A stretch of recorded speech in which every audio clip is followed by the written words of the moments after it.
The following game has been rated E for everyone by the ESRB. That means that the content in the game is appropriate for anyone aged 6 and up. And while it does not list any specific restrictions or warnings in regards to this specific game, I do know for a fact that it does involve rockets, explosions, and comedy involving rockets and explosions.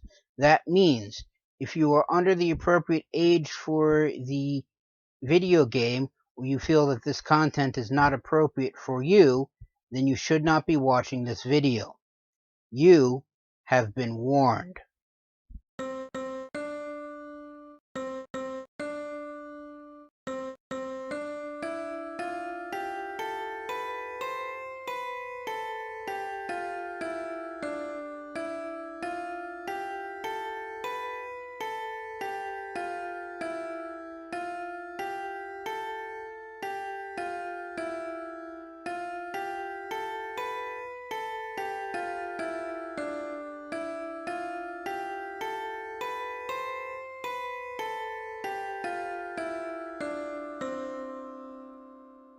Greetings and salutations. I am Outlier and I bid you welcome to this channel. Joining me today is, of course, my usual co-hosts, Snowball and Wolf. And today we're returning back to the Kerbal Space Program.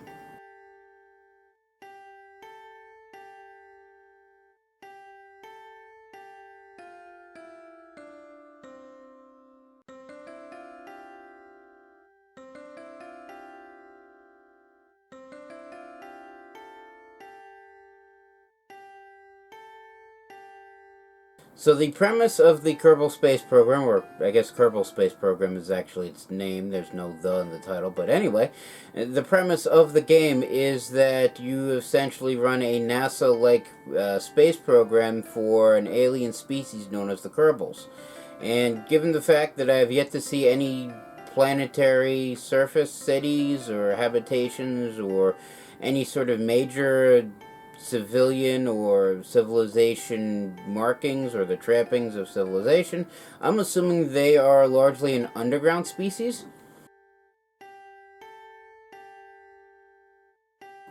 Now, there's no hard, as far as I know, there's no hard science behind all of that, but I digress, and that's not the point. But anyway, subterranean, most likely a subterranean dwelling species wants to explore space.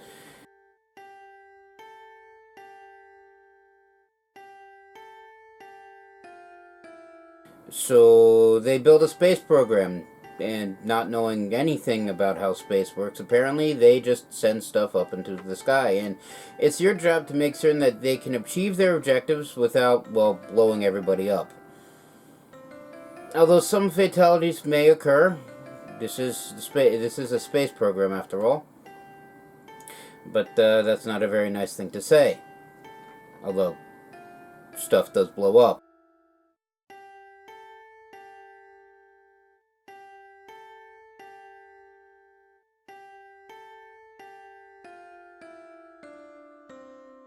So for those who haven't seen last episode, to be fair, it's been a while, so I don't exactly remember what I was doing. If memory serves now that I think about it, I did unlock the ability for aero spacecraft, basically planes that can only travel in atmosphere, and I built one. And I managed to get it to take off, which is surprising given my past experience with this game.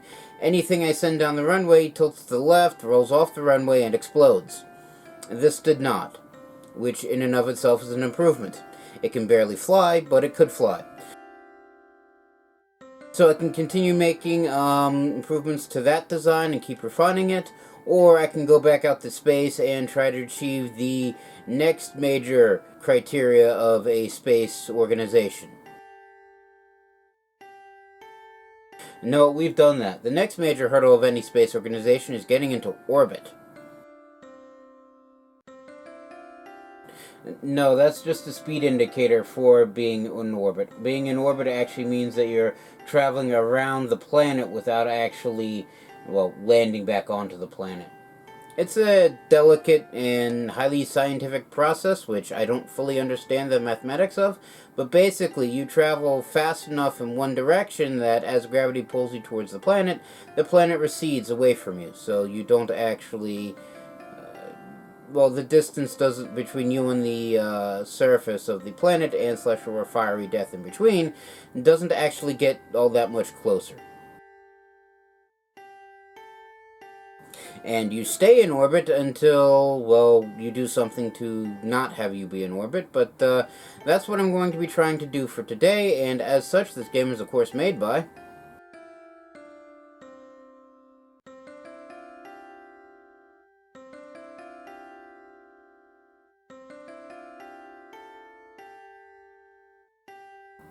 Thank you again.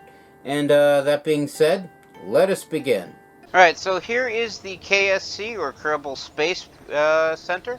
I almost said Kerbal Space Program, but no, that's the name of the game. This is our major hub for all things space related. We have various facilities, mostly the vehicle assembly bay and the space plane hangar, where I build my space and aircraft respectively. The launch pad and runway, which is where I take such spacecraft, well, said spacecraft and aircraft, and launch them into space and air.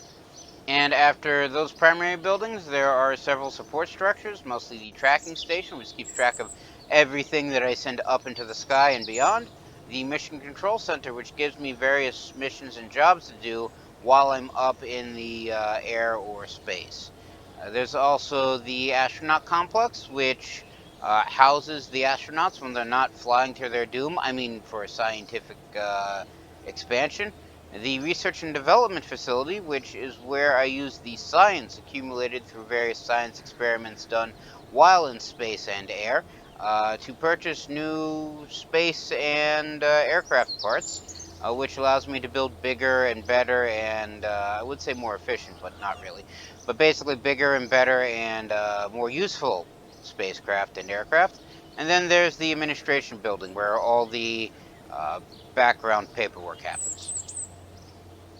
Alright, so first thing we should probably do is check to see if we have any jobs. And I do have several jobs. Mostly require an aircraft because it's basically take pressure readings and temperature readings in and around the various spots on the surface of Kerbin. If I go to the tracking station, if I remember the controls, the various places that I need to go are, well, here. So, it's like these three areas. I'm not all that far off from the Kerbin Space Center.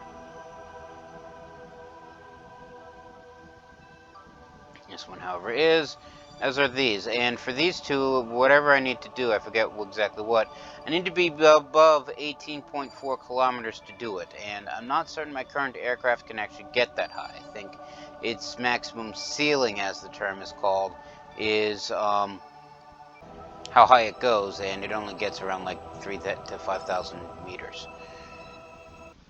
So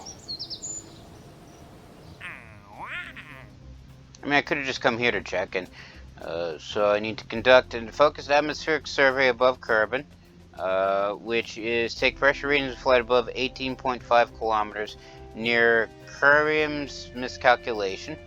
The other one is a focused temperature survey of above 18,400 meters near Kerbin's Luck. And then I also need to take atmospheric surveys near Scientist's Jest. And apparently it has to be done on the surface. That's interesting. So I gotta somehow build a craft, take it to all these locations, land it, take pressure readings, take off again, travel to the next one, so forth and so on. That or build a ground vehicle, which I don't think I have access to yet. I think rovers are... yeah, it's flight control, advanced landing, automation. Here we are. The ability to build basically rovers is field science, and that's 3 tiers away, and it'll take... I'm not quite certain how much science it'll take, but it requires advanced landing and advanced exploration, which neither of which I have access to. But advanced exploration requires space exploration, which requires 90 science onto itself.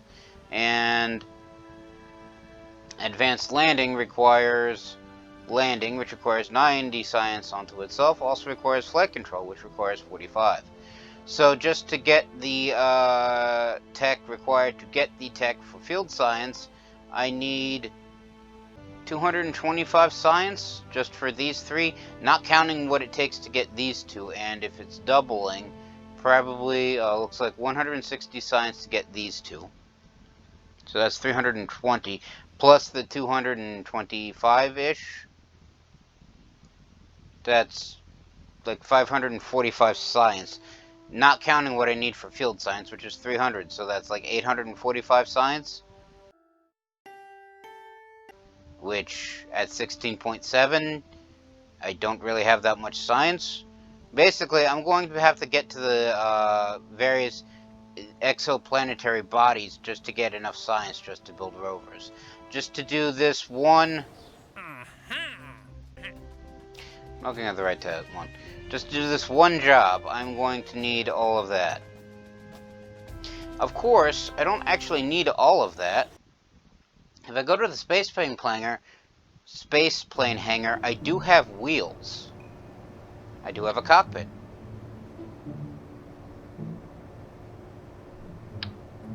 I do have a fuselage. Come on.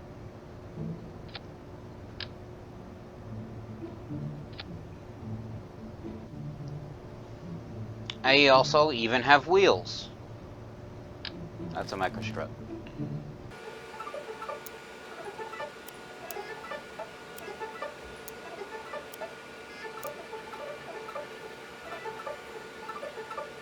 There we go.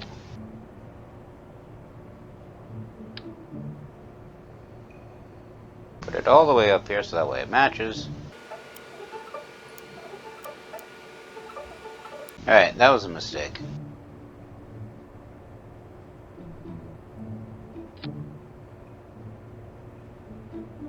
Alright, now, the wheels that I do have are designed for aircraft, which means they're not actually powered, which means they don't provide any forward momentum onto themselves, which means I'm going to need a jet engine. And jet engines require their own intake, air intake. So...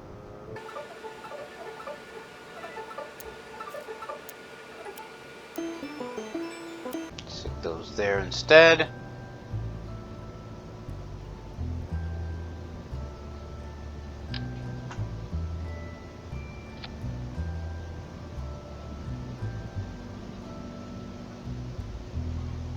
Yeah, this looks like an acceptable ground craft. No, it doesn't. No, it doesn't. Yeah, let's see how quickly we can get Jebediah killed. Wrong button. Wrong button.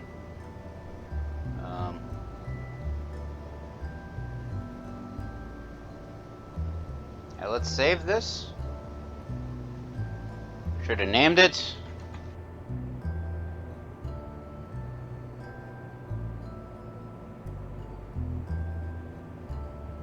Question mark leaves it up in the air.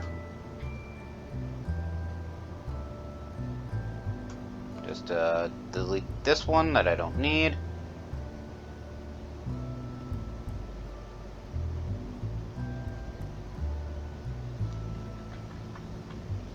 Yeah, looks fine. Let's launch this. I mean, what's the worst that can happen? Worst that happens is it explodes.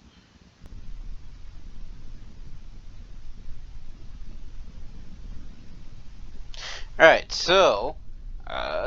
we probably don't need maximum thrust. If I can remember how to adjust the thrust normally. There we go. Why are we actually moving forward? That's what I want to know. We are actually moving slightly forward.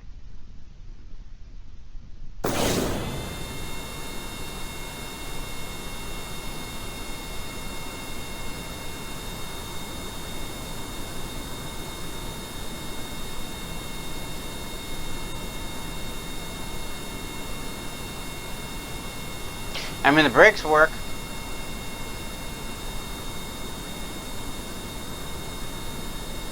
Gears. Oh, there's SAS. Alright, so I have no turning control whatsoever. Good to know. Good to know. I mean, I don't have any pitch either, but I kind of was expecting not to have any pitch. Okay, so then.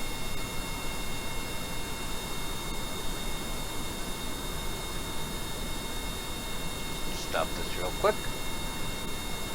And, let's revert the flight back to the hangar. Alright, so, we learned it does move forward. We also learned it's pointed slightly up, because these wheels are not aligned.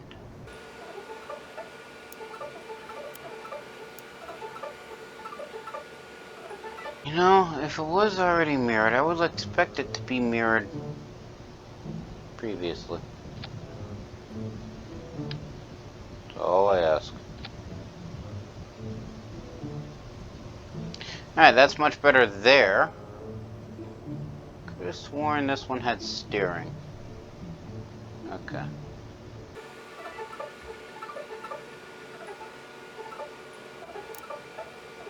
We'll see if that helps. Plus, it kind of looks better with a tail.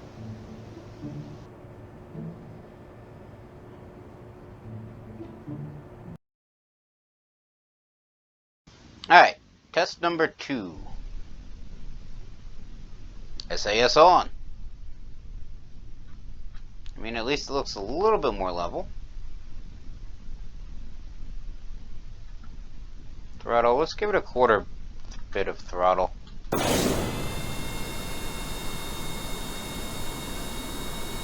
And we do turn slowly now.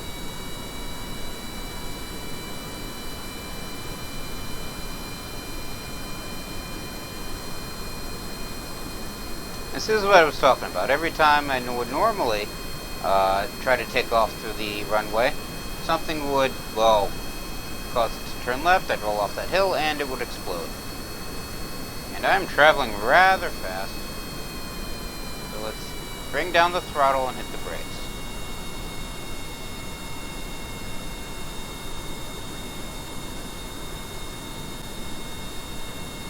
A good 10 meters a second is probably a good idea, as I keep increasing.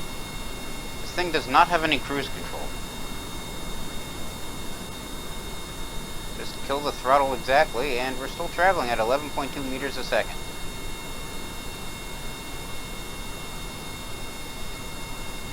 And one of these days I'm going to have to calculate exactly how much that is per hour. I mean, not in miles. I don't feel like doing that calculation, but,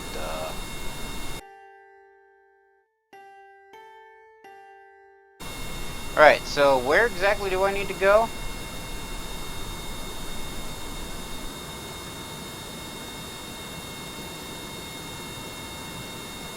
I mean, it is right here.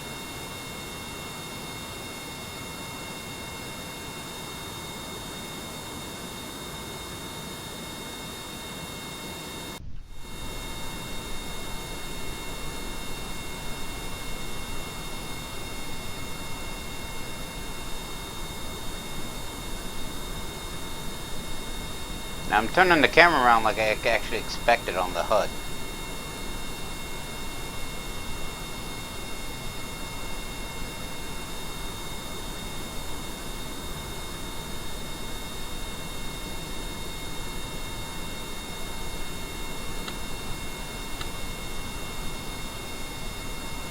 Stop real quick. Now there's a way to change the camera, and I'm trying to...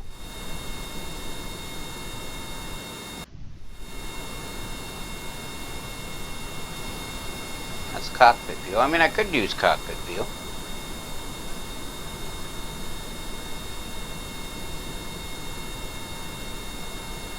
Just press all the buttons all at once. And your objects to focus on. Don't quite know what that one's doing, but okay. Stocking mode. trying to get it so that way it just switches to the chase camera. Okay. Now, one thing that I realized, I do need to take pressure readings from these various locations. I did not include any pressure sensors. So, probably should revert flight.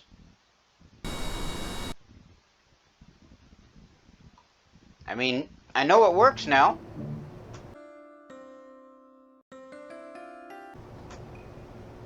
But I'm going to need science and surface of alpha site, beta site, and yes, pressure readings. So I'm going to need pressure barometers. I'm going to need 3 of them.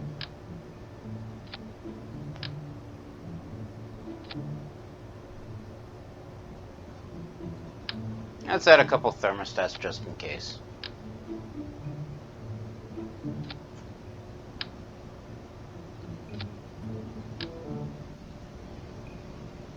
And a pair of goo containers. It is Science Junior on the back. An experimental storage unit.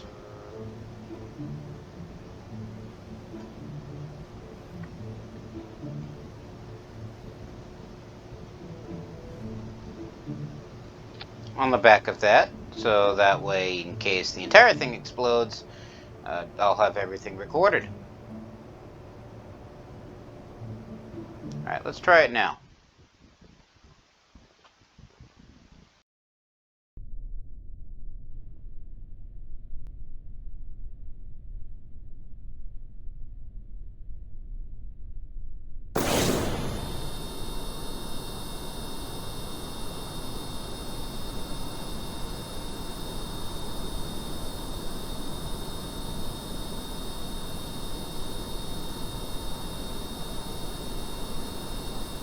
Still trying to figure out where the camera controls are.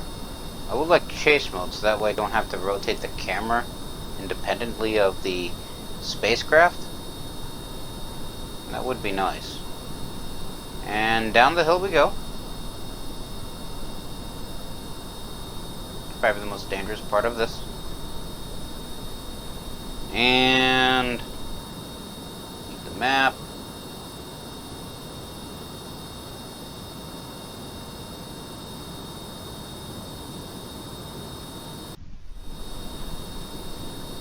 Still have absolutely no idea where I'm going. But we're traveling there at about 20 meters a second. So let's actually cut the speed down. I'm surprised friction isn't a thing.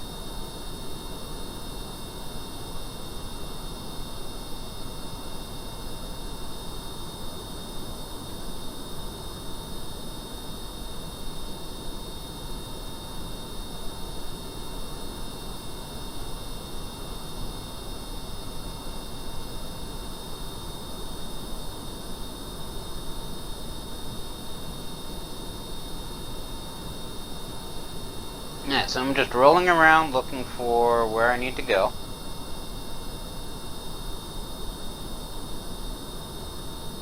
I mean, I got plenty of gas.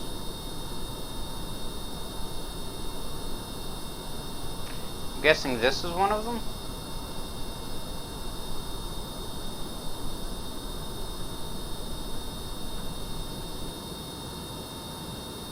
I can't really roll in any further than that. We'll zoom in on the map any further than that.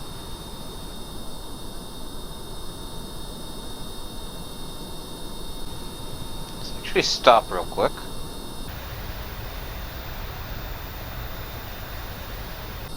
Does that count? No, it does not. Okay.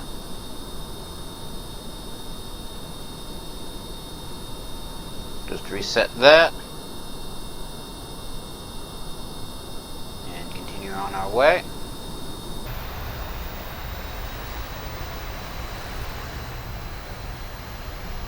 Of course, now my big question is, since I can roll down the hill, can I roll back up it? Especially going at 25 meters a second.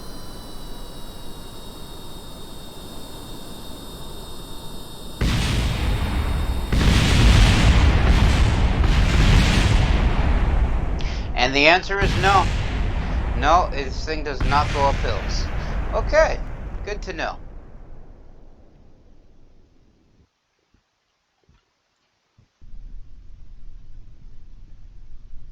I think the back wheels are too low. It rolled, as it inclined, it hit the back part, and that caused it to explode. So, I basically need this thing to have higher clearance. And why are we rolling forward?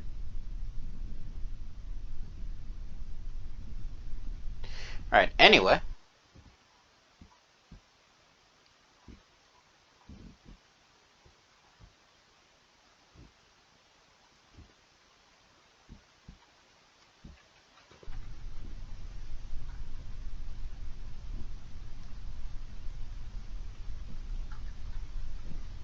A little bit of gas, just to get us moving.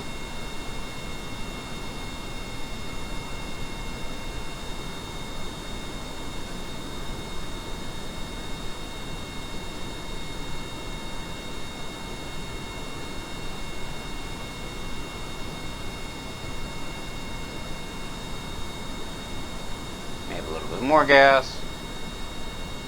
As we roll down the hill, we'll never make it back up on.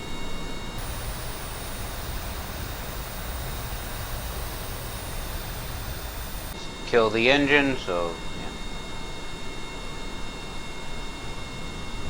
We just keep rolling along, rolling along, rolling along. SAS on, because I forgot to do that beforehand.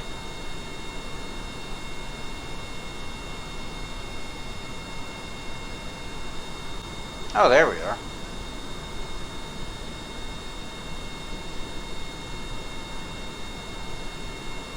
Trying to remember it's the VQ. Okay, so here we are, so we brake.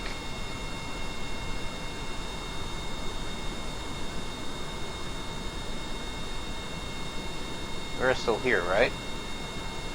I mean, it's blinking, so I'm assuming we're here. I said stop. Log pressure data. And keep experiment. So we've now have the atmospheric pressure data for the alpha site. I guess we move on to the beta one. I guess I do want the locked camera as opposed to the chase camera.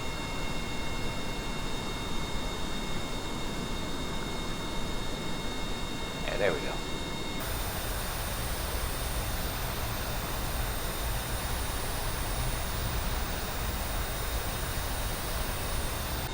Moving around at a decent clip, just shy of 14 meters a second. Well, now it is 14 meters a second.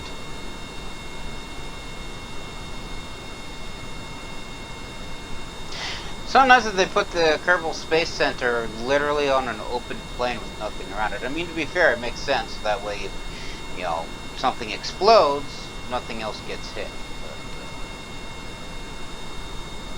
But, I mean, I already know this thing can't roll uphill.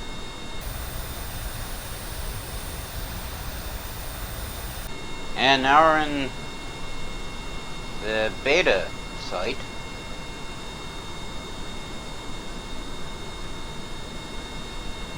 So the second pressure data gets logged. Keep that experiment. You know what, let's also use some the observed mystery goo. And it accumulates near the water-facing side of the container. That's new. But we get 3 science, so more science for us. Let's also log the temperature for an extra 2.4 science. Just for fun. Didn't do that the first time around. But now on to the third one. And just give it some gas to get us up to speed.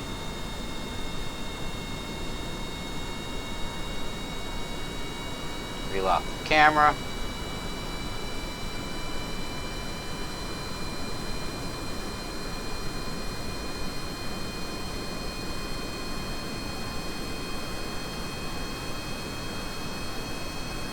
And now we are in section in the gamma site. Gamma site, not gamma. It's gamma. Pronounce things almost correctly, I should say. Of course, now I'm talking to myself, which I do normally in these videos because there's no one else here. But let's log the data at the third site. And keep that experiment. Let's also observe the mystery goo again. This one gets us 3 signs as it's still trying to face the water. We might actually be rolling backwards, so let's log the temperature here, which is the same as normal. And let's also conduct a materials survey for an extra 7.5 science, and water spray has arrested one of the samples in some of the electronics. And that's either a error code for rusted electronics, or someone's decided to start cursing. So let's keep the experiment just because. And let's give it a little bit more gas, because now we get the fun task of driving all the way back to the Kerbal Space Center, which, I mean, to be fair, isn't all that far away. Let's actually max out the thrust, so that way we get up to speed relatively quickly. And let's kill power, so that way we don't try to take off, because while I have a tail fin to help drive and steer, I don't have any wings to produce lift, so we'll be going very fast in a very straight line on the ground.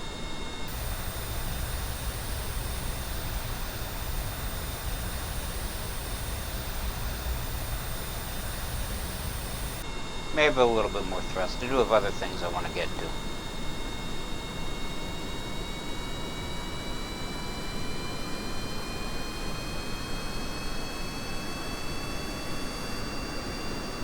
Not that much more. I mean, I am on the ground and it is bumpy.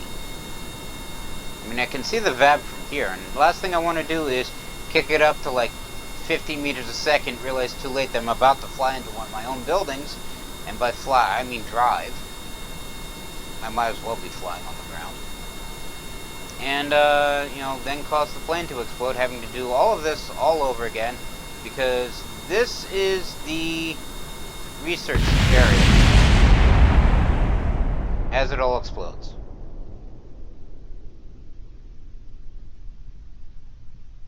Right, so log the temperature. Temperature scan from R&D. Temperature is quite normal. Okay, good. So I lose the Science Junior, and I'm not certain if I lost the report for it. I did also lose the report protection bay, which was on the back, as well as the back fuselage, as well as the tail fin and the engines, but the things I need are still intact, so mission success. Recover the vessel, what's left of it. Alright, so temperature scan from Kerbal Shores, temperature scan from R&D, atmospheric pressure, mystery goo, and we did not keep the Science Junior report, so that went away. But I did make a whole bunch of science.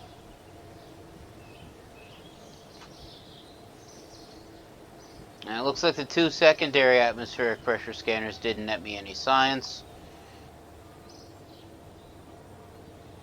Nor did the second temperature scan.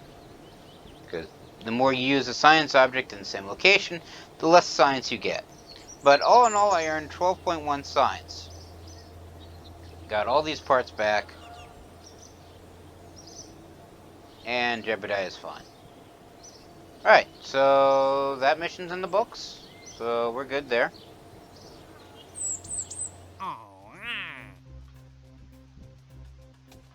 And something weird's going on. Anyway. Alright, so I can conduct more observational surveys, all above 8 kilometers. Almost 9 kilometers high. I can ferry a VIP to her destination where she just wants a suborbital flight. More tourists that want suborbital flights. Get the radio mount parachute and fly. I'll test the radio mount parachute and flight over Kerbin. Test the D25 decoupler and escape trajectory out of Kerbal, which means I'm flying away from the planet, and I don't plan on coming back. I don't think I have the equipment to do that. Test the heat shield in flight over Kerbal. Test the solid fuel booster in orbit over Kerbal. Another decoupler needs to be tested on an escape trajectory of Kerbal. And the THUD liquid fuel engine needs to be tested, landed on the Mun. The Mun is the larger of the two moons, orbiting Kerbal, and I can't even get to orbit yet. There's no way I'm testing anything on the Mun. But because apparently space tourism is a thing right now, let's ferry tourists around. Because they're easy, and I get coin out of it, so there's always that. I could also do this test as well. I mean, that's doable. Altitude between 2,000 meters and 10,000 meters at a speed of 100 to 280 meters per second. So I'll flag that one, but I won't do it at the same time I'm trying to get tourists up into space. Alright, so for this one, we open...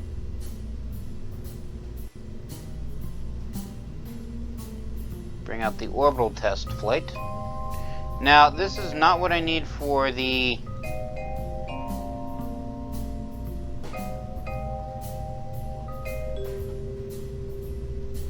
tourists. In fact, this is probably the exact opposite of what I need for the tourists, especially given the fact that I have aircraft engines strapped to this thing. Right, just gonna start from scratch again. So I'm going to need a command pod. Actually, do I have...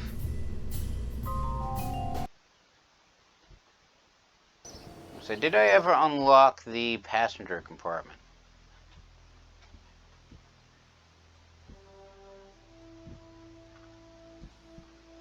No, that's under general construction. I still need 8 more points of science for that.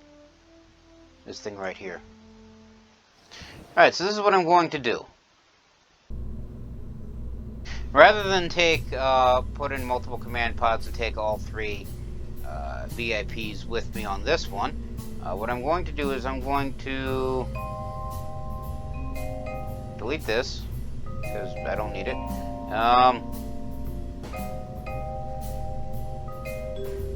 Get the orbital test of flight up and running.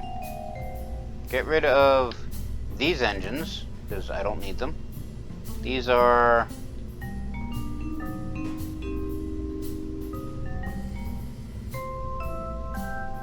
Alright, these are the information storage bays.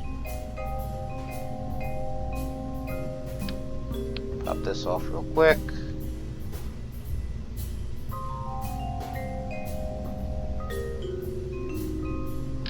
Add in a second service bay. Put this here, put this here, put this here. Just it's a mystery goo unit. Okay.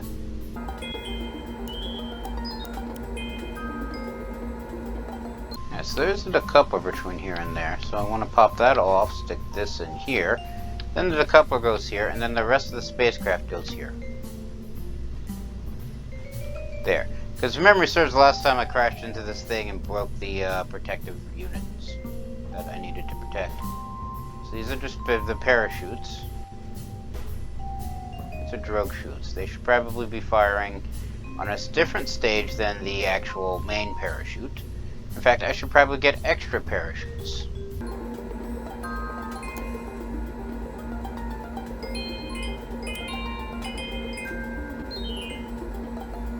Alright, so I got 2 atmospheric sensors, 2 temperature readings, a science junior, and in the first science bay, 2 things of mystery goo. I have a stage where these 4 things fire. When they run out of gas, they jettison. And then this engine fires, and when that runs out of gas, they jettison. And by then, I'm probably heading back down anyway. So then it's the drogue chutes and then the actual parachutes. Okay, cool. What's this thing? A navigational light. That's new. Anyway, so let's save this as orbital test C.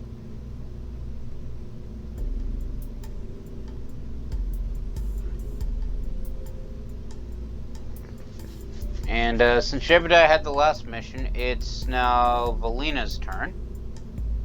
And let's go launch this thing. I mean, the worst that happens is it falls over and it explodes. It hasn't fallen over and exploded yet, so we're doing good. SAS on, as I hit the wrong button several times. And we're away.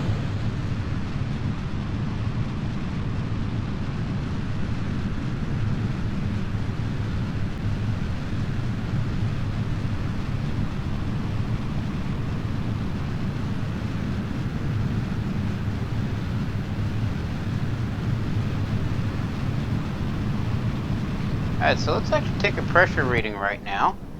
Not worth any science, so let's not take a pressure reading. Because we are actually going straight up. And we jettison those. Turn the fuel on, well, thrust on. And then we try to stabilize the vessel. Which we failed to do.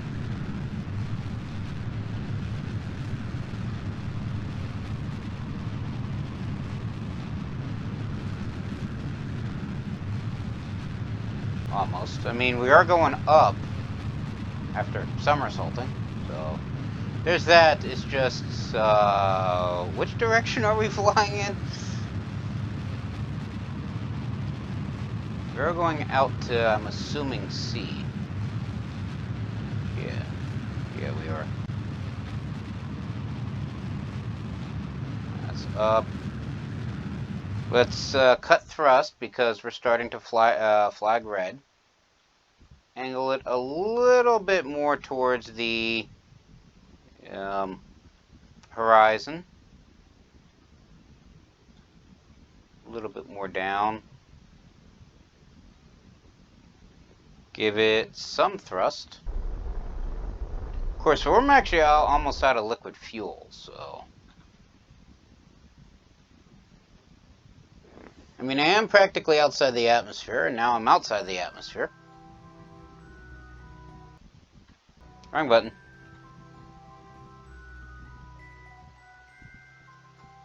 So I logged the pressure data here. It didn't read 0 because we're in a vacuum. Okay, good. Log the temperature. And I don't get any science because I've done this one before. Conduct a materials survey. I get 25 science because I've done this before, but there's still some science to be gleaned. And the microgravity has greatly affected the growth of crystalline structures, loose objects also flying around the bay in a very messy but fascinating way. And if I open up the first service bay, I can get access to my goo. And if I observe the goo, goo seems to have clumped into a sphere, also appears to become brittle, and I get 0.5 science because this is the first science experiment I ever get to do, and it's one I keep doing. So let's keep this experiment just, well, for no reason, I guess. Right, and we've conducted the science that we need to conduct, and we are on a suborbital flight, but still going up. So let me point retrograde, if I can flip it around.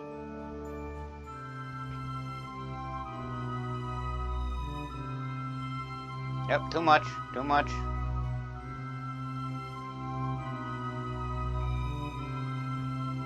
Need reaction control systems, but I don't really have access to those other than some flywheel in the command pod. And let's just fire up, burn up the last of our fuel, burning retrograde. So that way our flight isn't as long, although it is more... Is the word parabolic the right term? I don't know. I'm not a scientist, I just play the games. So let's jettison that, because we no longer need it, and we'll be on our way down shortly. Also, I should probably point prograde because that's where the heat shield is.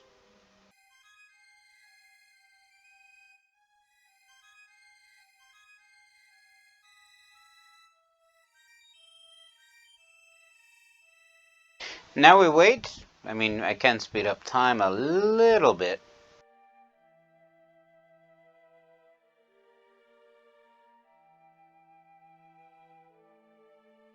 And now we're in atmosphere, which is why the music stopped. If I take pressure readings. Alright, collect and record atmospheric pressure from the surroundings of the upper atmosphere. Temperature. Here we are. Still no science. Okay. What about the other mystery goo?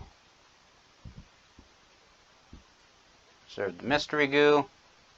0.5 science again. And we're starting to get red, so let's angle this up. Let's actually open this bay. Collect all experiments. Close the bay.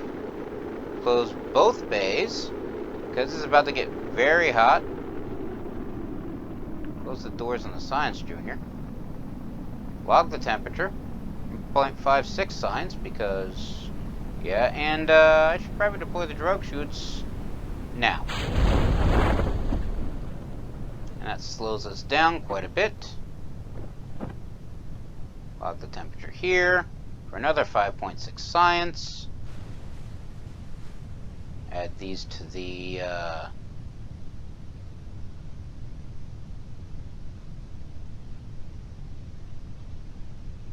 storage unit. The drogue chutes deploy. We flip around.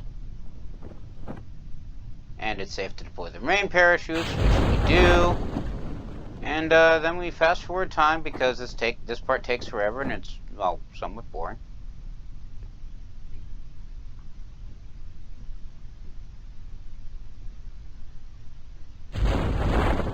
Now all the chutes deploy, and we now hit a speed that's survivable for a water landing. Even though it doesn't look like it, we're still over half a kilometer up.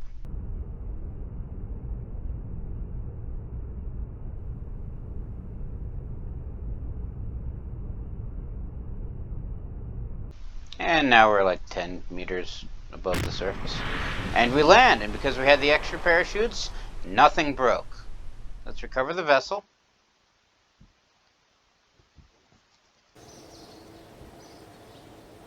Alright, so conducted a material survey of in space near Kerbal. Also observed the goo in various spots, which didn't have me much science. Took a pressure scan from the upper atmosphere and while in space.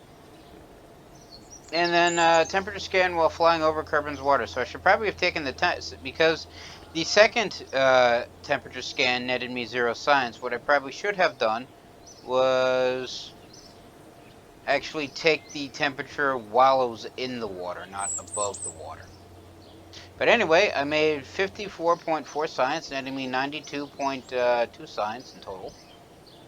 And we covered all the chunks of the vessel, and because I was 171.5 kilometers away, I get a 90% of the value back, which is why for the prior, the arguable rover that I had built, I wanted to drive back to the KSC so that way I could recover more of it, even though some of it broke. Anyway, we go back to the VAB. Actually, no, I don't want to go back to the VAB. I want to go to research and development, so that way I can get general construction to get the passenger compartment, or the crew cabin. It also nets me engine plates, whatever those are used for. This allows me to basically serve as a protective chunk for, protective shroud for the engines. I also get a structural fuselage, which doesn't carry any fuel, but it's, well, it doesn't really do anything. It's just there to attach bits to other, well, chunks of ship to other chunks of ship. But it's more durable than, say, a fuel tank, or I guess even the cabin. I also get a strut connector, so that way I can connect things next to each other instead of them flying about. Another decoupler. 2 different kinds of decouplers. An adapter to mix and match larger and smaller fuel engines. Well, fuel tanks, I should say. A stability enhancer, which basically prevents the thing from falling over on the launch pad, and a flag. Right, and I still have 74.2 science, so I can get, well, another one in the tier. So I can get flight control, which gets me better subby little wings for my spacecraft, as well as an inline reaction wheel, which should help with the RCS controls, as well as a re-entry module. Or I can get advanced rocketry, which gets me the Terrier engine and the larger fuel tanks. And whatever these are.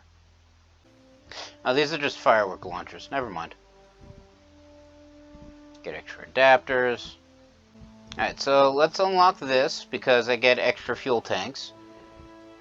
Which means that instead of using the... what's this? That's a solid fuel booster. Instead of using the T200 fuel tank, which is what I've been using, I now have access to T400, which is essentially the... It's essentially the T200s basically piled on top of each other. It doesn't net me any extra fuel than, say, using 2 T200s would or 4 T100s. What it does do, however, is it's only one part as opposed to the 2 or 4 if I use the smaller tanks. And I do have a part limit for my spacecraft or any craft that I build.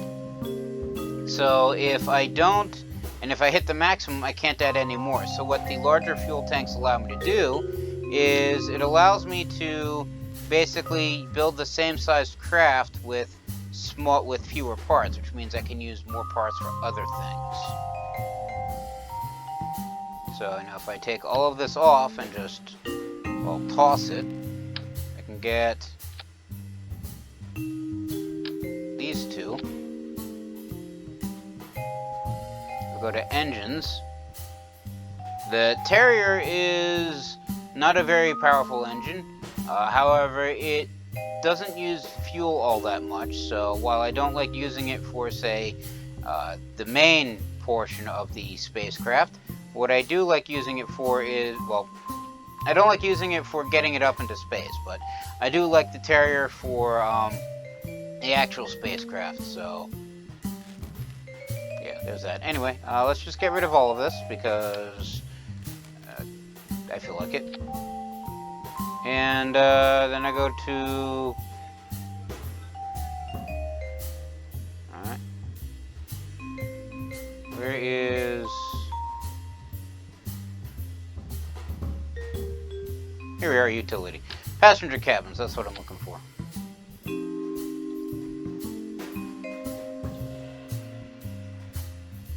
Just get 2 there because I need 3 tourists. Then the larger heat shield.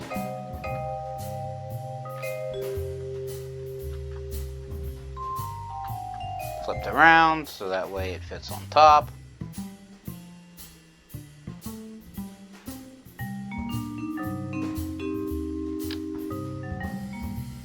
Nose cone parachute right on top there because apparently it fits, so I won't complain. Because the problem with the heat shield right on top of the command pod is that people can't climb in and out of that door easily, at least not on mission. But for right now, I don't need them out of the vessel, so it's kind of a moot point.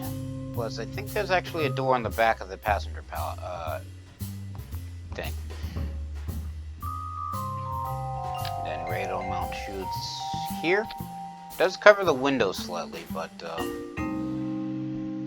make do. Right, so that's the essentially the passenger compartment, the section of ship that I plan on keeping alive to get back to the surface. And I need...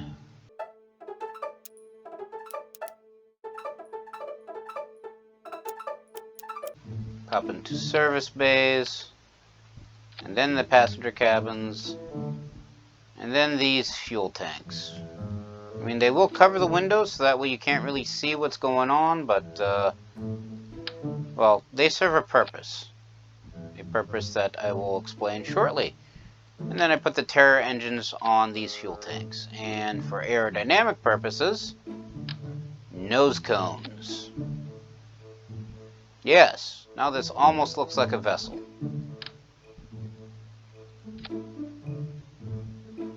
Now this almost looks like a vessel. These a little bit further down.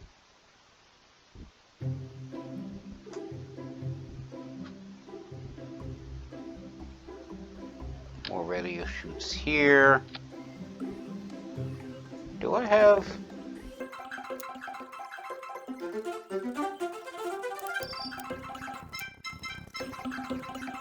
Yeah, stick the landing struts there.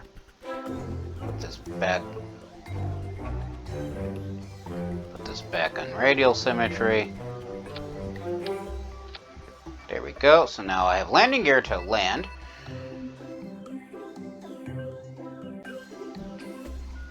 And as for what I want in the service bays, I open up one service bay, open up both service bays. There is this one I picked up. These are all the couplers. Alright, so this is what the strut connectors are for. If, like, you have two things going off to the side and... well, let's not use the strut connector, just in case. I don't need it. I could actually fit that in there. Interesting. So I don't have any RCS units. I guess the flywheel was something I don't have access to yet.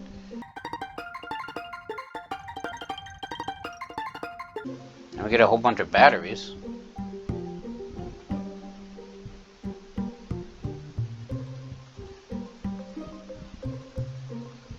Let's stick one in back. Make that two in back. Guess I don't need the service bays. I'll keep them there, just, I'll eventually need them, probably, eventually, maybe, I don't know. Anyway. Alright, so this isn't getting to orbit, not anytime soon.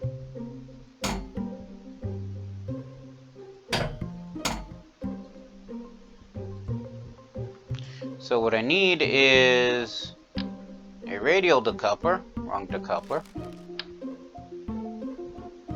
Wrong decoupler.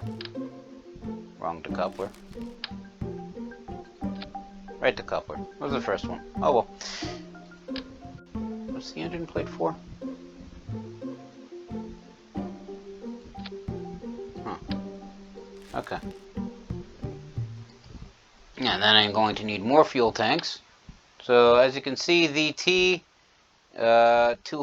the TX220 is wider than the rest of the frame, and it holds 99 liquid fuel compared to the 90 from the T200, but not the 180 from the T400. So, I mean, it's not as tall, but it is wide. It holds a little bit more fuel than the T200. So, what I'm going to put a T400 here, so that way it clears the engines. This fuel adapter, which holds fuel here, and then some T200s here.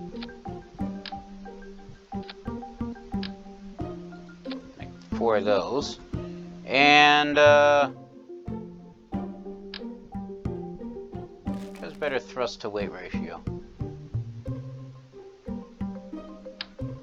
I'm saying that like I know what it would tell me if there was thrust to weight ratios. Anyway, we'll put a Reliant engine on the bottom here, which is the main thing that'll be getting us into space. And I need better aerodynamic controls. But you know what I need are side decouplers for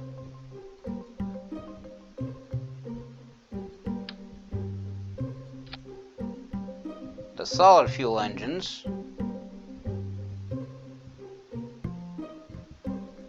Oh wow, I actually have thumpers. I forgot I had thumpers. Can I put this in a way that it doesn't smack into the main vessel's engines.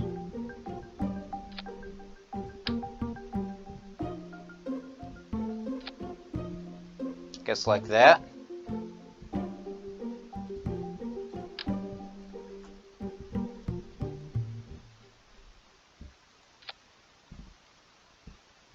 Yeah, that's aerodynamic. Put one here.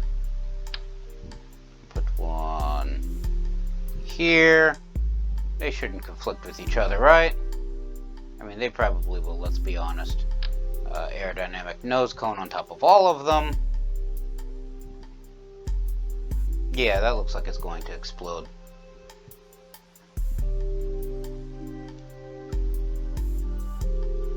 Alright, we'll call this orbital test D.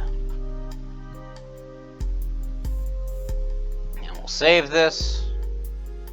And for crew, Jebediah gets to go back in, and I'll take all of the tourists, as well as Valentina as a passenger, just because I have the spare slot, and if I do manage to get into orbit, she'll gain just as much experience as Jebediah does. So let's save this, and let's see if it explodes. I think I got the staging right. Alright. SAS on, and since there's now passengers, I can switch between all their various photos. So, away we go.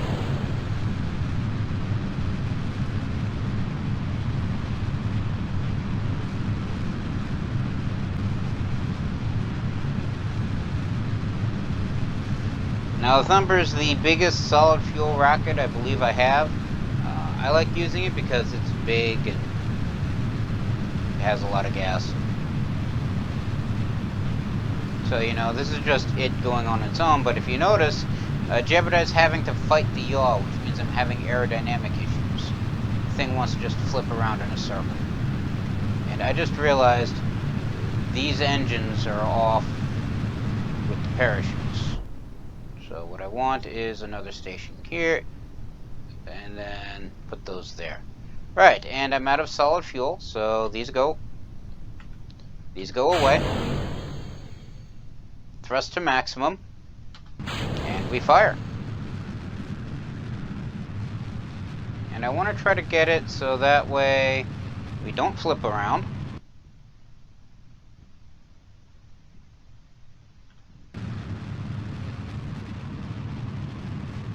Stop tilting. Trying to cut the thrust so that way it's not firing while we're pointed downwards.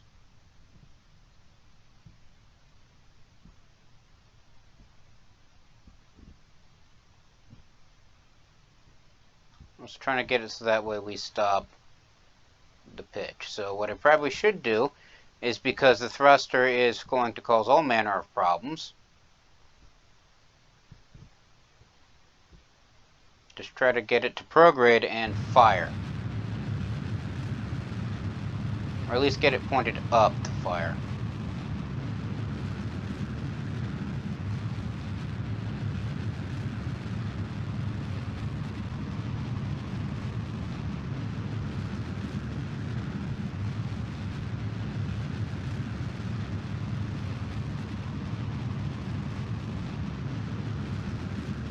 Alright, so where am I? We're here.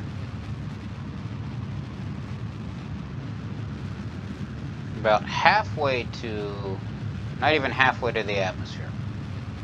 But we are increasing in velocity by quite a bit. So we are going higher, although we're at practically our apogee, the height of the arc. And we're almost out of liquid fuel on the main thruster.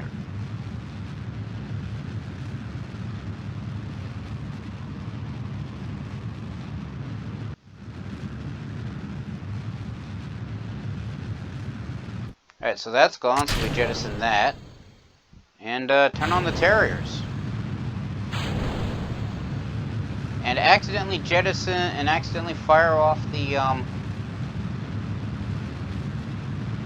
drogue chutes because, yeah. This did not disconnect. Why did this not disconnect? Let's revert the flight. Next thing I want is to drag part of a spacecraft that I don't need around. Right, you were supposed to decouple. Why did you not decouple?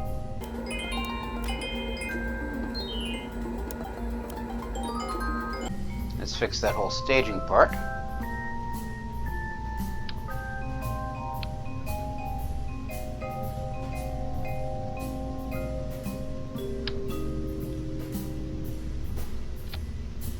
Stick another decoupler there. And then this thing. You know what? If the decoupler doesn't cross-feed, this shouldn't be a gas tank. This should be the structural fuselage.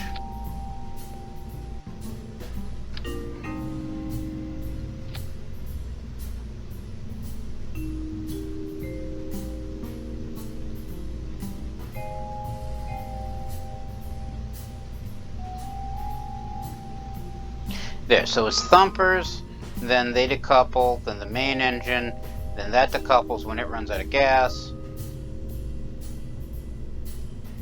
But I had a second decoupler here. Right.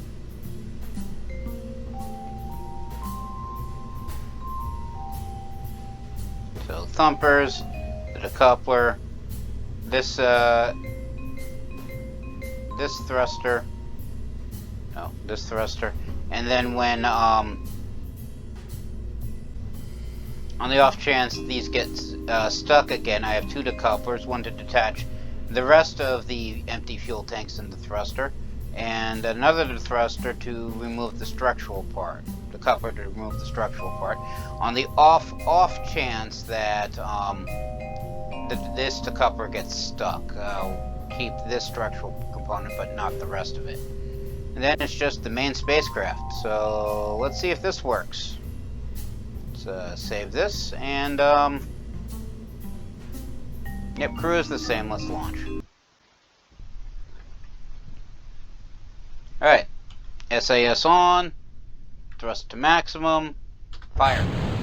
Not that thrust is required for solid fuel, but I like having it.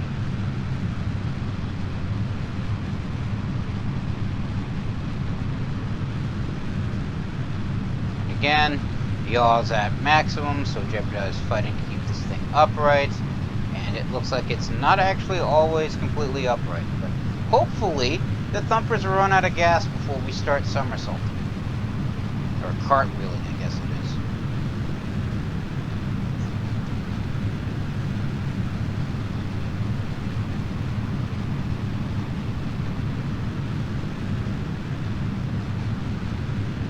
Right, and they're out, so they jettison away. And once they're clear, now we start cartwheeling.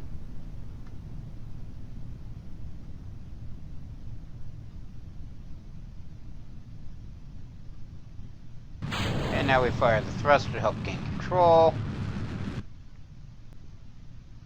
Alright, so this thing is actually rather top heavy, I guess? No. What did I say?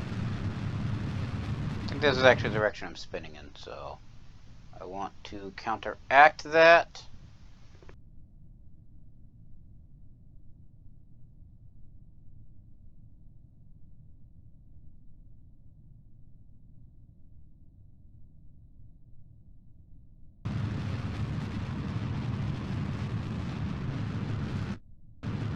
Alright, so I'm just going off in God knows what direction.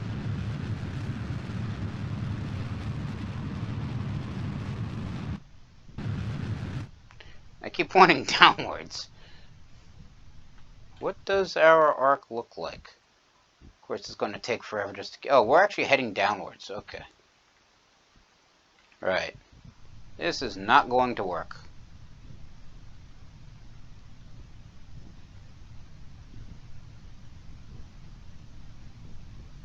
Of course, all the atmospheric air control surfaces were actually on the thumpers, which was probably a bad idea in hindsight. So now I basically got to fight gravity because we're heading downwards, and that's not going to work. So rather than that, I'm just going to jettison all of that, and that goes away. And just deploy the chutes. Because we're going down and not up. So I have an entire vehicle full of gas on the way back down.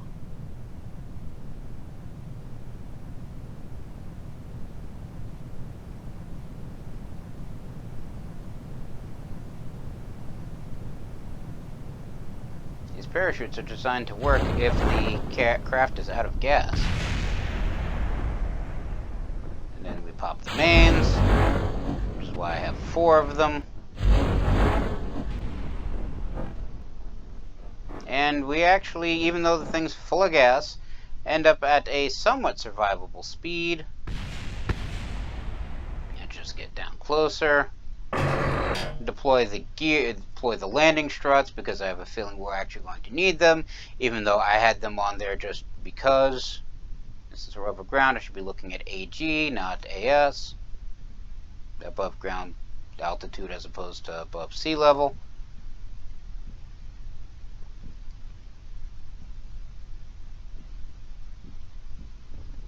Right.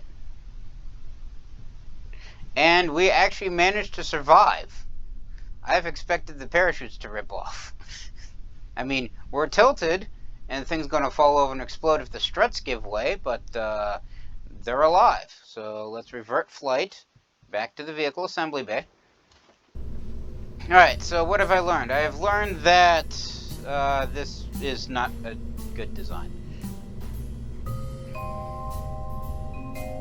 I mean, this part generally works, it's just everything, you know, here down doesn't. So what I'm going to do is, I don't have fuel lines, do I?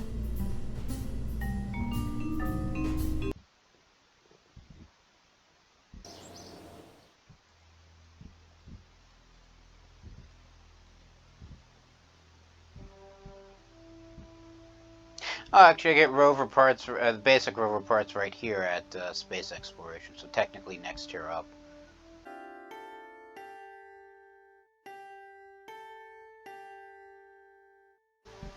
No, I don't actually get external fuel lines until fuel systems. I get even bigger fuel tanks and all that stuff, but I don't have the science for that, so... So what the external fuel lines allow me to do is that if I had, say, instead of these being passenger cabins, if I had these be as fuel tanks, but no engine underneath them, these engines couldn't touch this fuel. With the external fuel lines, I could connect them to the side tanks, and then they'd all share the fuel, which means that I can have fuel tanks not directly above the engines. But since I don't have that,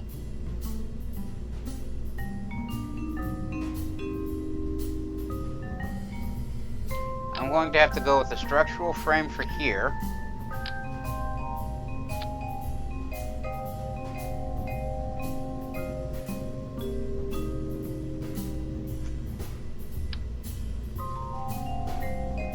Bring this up a little bit more. Yeah, okay. And then...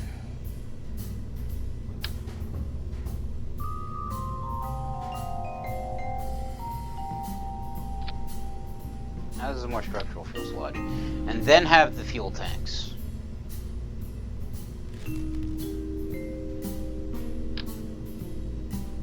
I'm going to have 2. I'm going to have these be...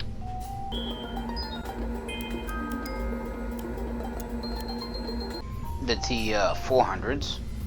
Stick a reliant engine on these.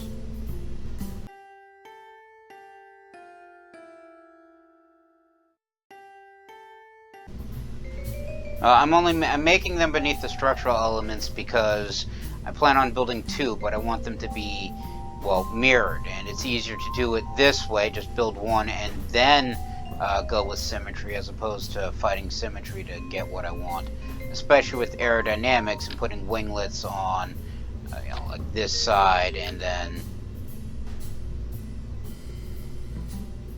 this side, but not having one over here, because this will be this part. So I have winglets here. Now I shouldn't have winglets here because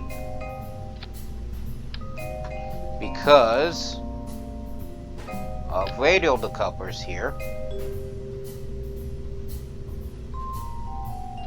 And this will be the thumper.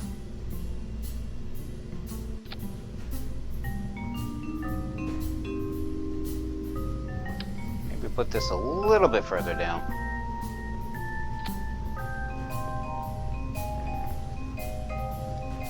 And then more aerodynamic winglets here.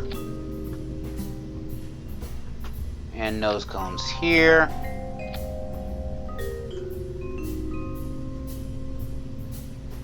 And more radial decouplers here. Because, pop this off.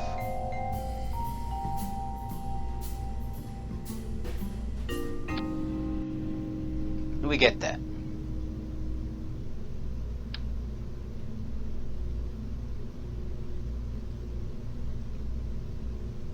A little bit closer up. And there we go.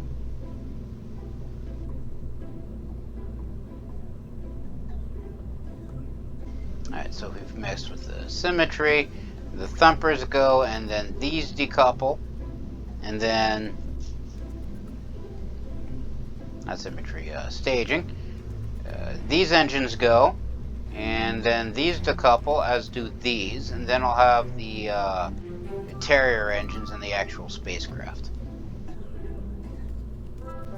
Save this, and then test to make certain I have all my passengers, and then we launch.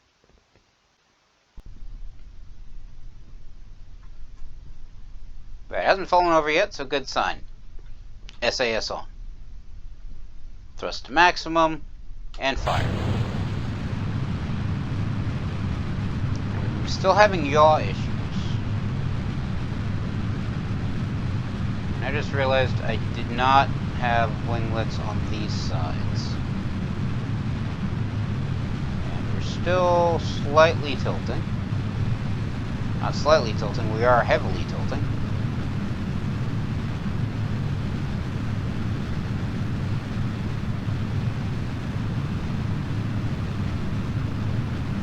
Heavily tilting by quite a bit.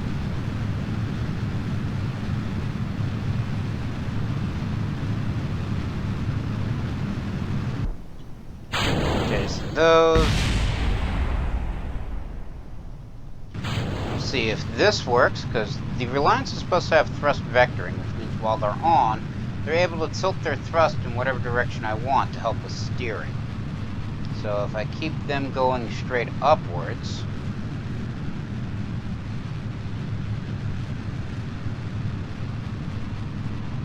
we are going straight up, almost, practically.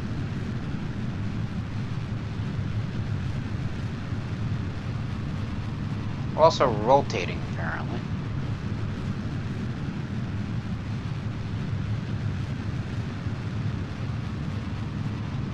If I look at the map, I mean, we have basically a straight up arc.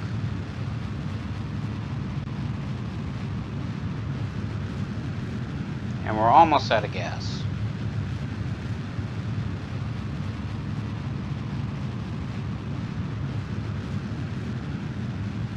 Right, so let's conserve what fuel we have, because we are definitely going straight up and back down. That's the map. And we're over halfway to Atmo. Well, the edge of the atmosphere, I should say. So, you know what, let's use the rest of the gas to actually get the rest of the way, or, no, let's not. Can I tilt this?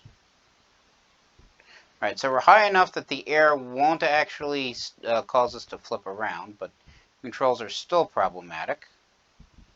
Let's angle it slightly. I think we're pointing east. And burn the rest of the gas going in this direction.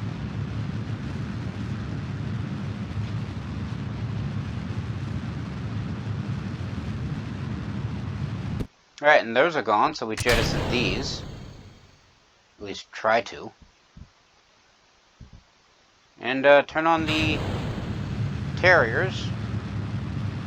And now that we got a lot less spacecraft to worry about, we are definitely more maneuverable. And we are now in space. We have left orbit. Well, we have left the atmosphere. Of course, we're also now upside down.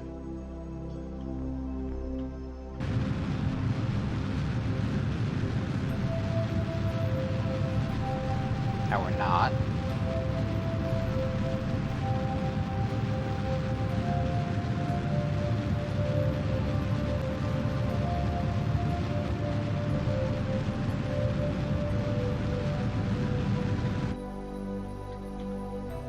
And now I can use the Terriers because they are rather, while they don't produce much in the way of thrust, at least on the ground, they are rather fuel efficient. So, you know, if I max out thrust, gas is only going to be burning that much. If I point slightly more up, I should hopefully see this arc expand sideways. Yeah, see, as you see, it's slowly increasing. And if I have enough gas and burn it enough, the arc will eventually increase to the point where it forms an entire circle. And if that circle is completely above 70,000 meters at its lowest point, I will be able to have achieved orbit. Well, that's basically achieving orbit. I mean, technically, just having the entire full circle is achieving orbit, but we're still going down. I mean, I technically don't actually want to hit orbit because the VIPs want suborbital flight, but I just want to see if I can actually do it with this design.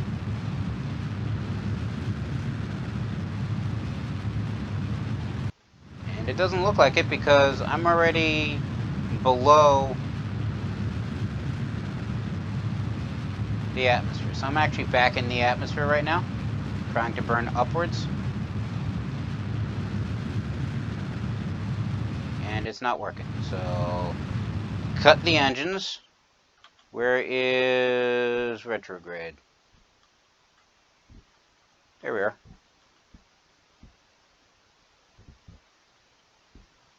Trying to point retrograde before we hit the hard part of the atmosphere. This is just to cut our speed back down.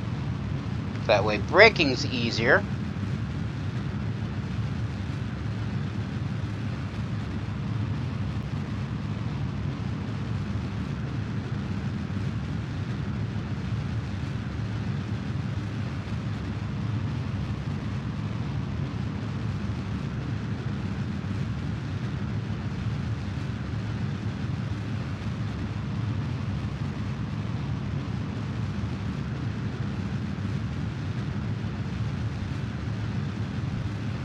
Alright, I'm just going to cut the rest of the fuel and try to get the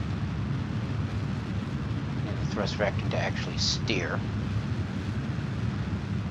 Get back to prograde, which is the direction of travel, because we're now below 40,000 kilometers, and we're about to hit the effects of the atmosphere.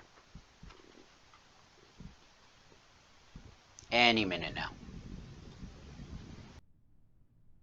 So I did manage to bleed off some of the speed, but I guess not as much as I had hoped. I mean, it holds promise, don't get me wrong, but it needs work. And this is what I was trying to avoid, the red fieriness, while having the engine pointed forward. .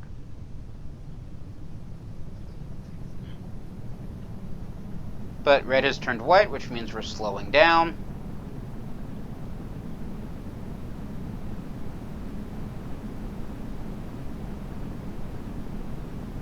Now they're safe to actually deploy the drogue chutes. So deploy them because I can't tilt upwards. That whips the entire aircraft completely around, but it makes the landing speed survivable. And then at the last kilometer, we deploy the main chutes, which makes the landing speed actually survivable. Although this time we're landing over water, so I don't need the landing struts.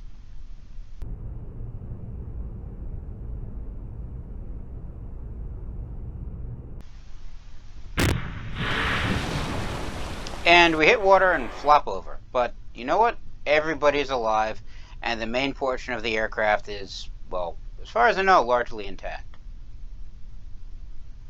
So we're good. And we did hit suborbital, so the VIPs are happy. Didn't hit orbital, but we got close. Okay, fine. We didn't get close to orbital speed, but that's mainly because we started flipping around on the way up. So that's going to take some refinement and some issues and all that fun stuff, but let's recover the vessel. But I think I've gotten closer than I have before. And we got no signs from recovering the vessel.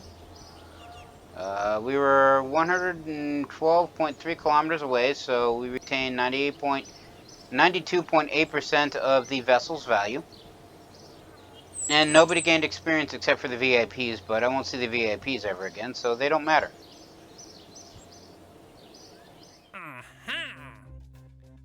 And I do not have any more VIP missions, so no more passengers. And now I get to figure out what I did wrong, and clearly it's not having any aerodynamics on the actual side engines, or at the bottom portion of the craft, which kept causing it to flop around and around and around and around and around and around and around and around and around over and over again.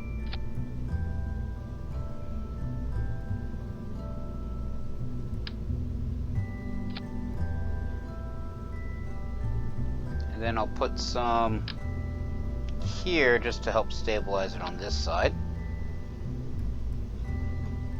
Alright, and then we'll save this. Alright, so let's see if that helps with the aerodynamics. However, testing to see if that helps with the aerodynamics, we'll have to wait until next time, because I'm going to call it here. Everybody stay safe from the plague, and have a good day.